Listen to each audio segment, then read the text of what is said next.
Hey y'all, friend of mine, Dion Hibden, is in the hospital. I hate to say he's fighting for his life, but I guess he kind of is. That's not the subject of this video, but Dion kind of is anyway, so we'll touch back on that in just a second. I'm Dale Verts.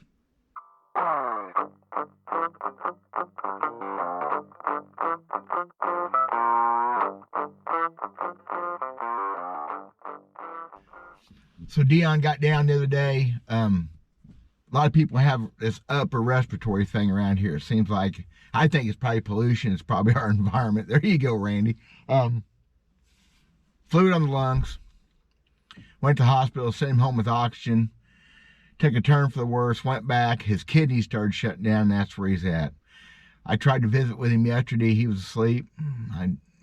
Just a bad deal. So prayers for him and Amy and the family, if you can. It's hard to see a friend and a hero in that situation. That's what this thing is about my heroes. I'm going to start calling these the steering wheel videos. Heroes. Not very many people in the world really need to have hero status. So many people in the modern world are given hero status. In my opinion, just because of something they've accomplished. Heroes are people that do things for other folks, or do things without thought about what other folks think. That's a hero. And Geet and Dion Hibden are two of my heroes. Dion's younger than me. That's kind of tricky, but he is. The stuff he's accomplished. If you don't know who Dion is, I'm not really sure why you're watching these videos, but a lot of people don't. He has won the B.A.S.S Masters Classic and the Forest Wood Cup. Maybe one of the guys ever done. I don't know. Has anybody else ever done that? Of course, Geet, Angler of the Year, B.A.S.S, B.A.S.S Masters Classic champion. But the stuff they live their lives personally makes them easier for me to call them heroes. But I've met a lot of great bass fishermen over the years. I used to fish more serious. I fished with some of the best bass fishermen on the planet. Shorty Evans. Very few people know who Shorty Evans is. One of the earliest B.A.S.S Masters Classic qualifiers. What a day I spent with him on Table Rock Lake once. Just a groovy dude. He was old. That was 80, 85, maybe 86. I fished with him.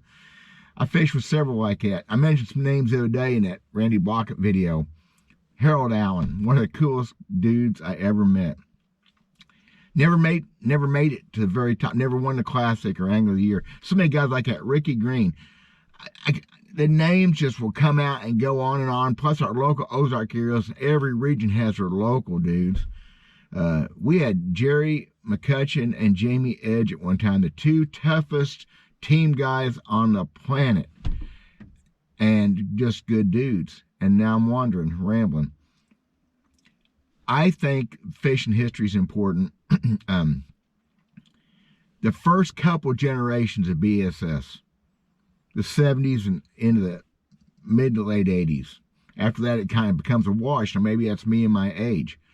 Maybe somebody's new. Maybe Jacob Wheeler is hero material. I don't know. He seems like a nice enough guy. But hero stuff to me is the guys that paved the way for us. You need to understand. Before B.A.S.S came along, people were paddling around in rowboats, bass fishing. Trolling motors were fairly new. Because of B.A.S.S, the first trolling motor went on the front of the boat. I forget who it was Stan Sloan. Somebody said it's easier to pull a chain than it is to push one. If you are a crappie fisherman or a walleye fisherman, you owe a lot of the things that you do, if not most of it, to bass tournament fishing. Because that's where the research and development, as for fishing lines, rods and reels, boats, depth finders. You sure probably wouldn't have forward-seeking sonar radar love if it wasn't for bass fishing. Had to get that in, didn't I? So all the advances in fishing have come from tournament fishing, from the need to get better or try to be better. And they come from the guys in the pits and the trenches fishing, inventing the stuff, going to different rods. Oh my gosh, the rods we fished with when I started. Graphite was still fairly new when I started. Then they got boron. That didn't last very long. Pistol grip, 5.5, 6 foot rods. That's what I started with. I still use a pistol grip. Oh yeah, sometimes, special things. How we caught fish sometimes without braided line, without all the newfangled crap. But these guys, my heroes, the guys that started it, the Stan Sloans and Don Butlers, I love looking at the old videos, the old Bassmaster TV series stuff. Randy Blockett, again, mentioned Randy. He goes through the old Bassmasters, and I think he went through a Field and Stream a while back. Kind of look at the ads and the stuff. It's cool.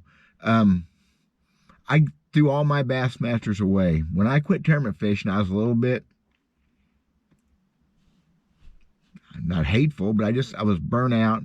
I wasn't fishing good anyway. We found I was going to have twin daughters, so I quit tournament fishing. Because I didn't want to be one of those divorced tournament fishermen. And I threw all those Bassmasters away. I had, my gosh, I had what, 20 years worth? Just chunked them. Don't have one left. My name was even in some of them. Yes, it was.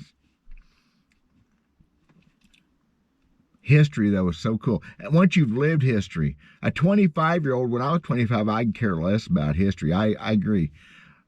But a lot of guys watching this channel, you guys watch right now, are over 45. According to YouTube's numbers, which I get, I'm not cool enough for a kid to watch. But kids watching the old guys will pick things up. You watch some of those guys fishing in the 70s, 80s. You watch the videos, you can pick up stuff that can help you now. Yes, you can. Those guys invented it. They're the ones that came up with what we do. Obviously, Rick Clunn, folks like him, came up with a lot of things. But by the 90s, heroes were hard to come by. Kevin Van Dam is probably hero material. I'd never met the man. I think he's pretty professionally. He's a professional. He's an upstanding guy. I just wish people would pay attention to the history. Maybe we need to have a history channel for fish and bass fishing.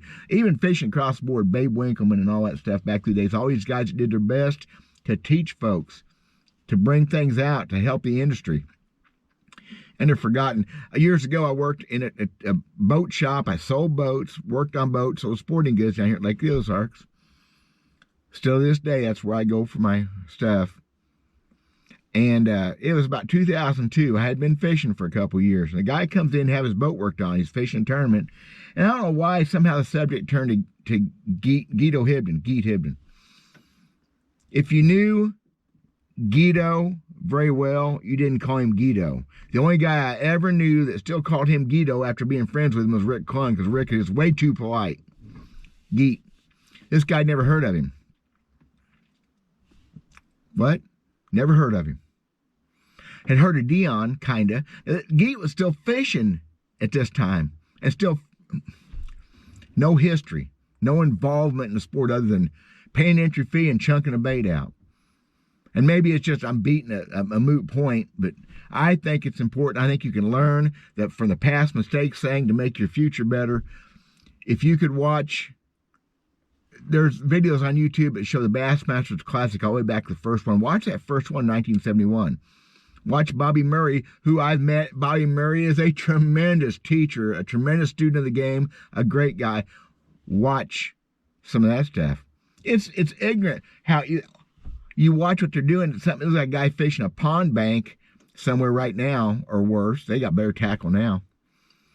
If you haven't watched those, that Lynn Dollar is his name. Look him up on YouTube. I'm not going to put any links on. I'll forget. Lynn Dollar's videos. Great stuff. So I've met a lot of these guys over the years. I did not fish enough pro tournaments like Randy and these other guys. I couldn't afford it. Whatever. There's a million reasons why I never got it done. But I still fished around them and fished with them. Charlie Campbell. Oh, my gosh. Oh, Charlie. Anyway, there's also guys that ain't heroes. There's some of the best bass fishermen are pure D buttholes. I mean, they got the thing on the camera, and there's guys that fringe. One of the best bass fishermen ever, arguably the best bass fisherman ever, can kind of be a jerk. I think he's mellowed some. I like him. He's a hero. I've met him a couple, 3 times. But I know some of the stuff he's pulled over the years, oh my gosh. So at any sport, NASCAR just happens right in front of you, of course. Kind of cool. Anyway, bass fishing. Heroes. That's what my life is. So it's a very small niche in the world. I've had heroes that were cowboys too, so that's good. Thanks for watching, y'all. Pray for Dion if you get a chance. He's not doing well. And he's one of my heroes. God bless you guys.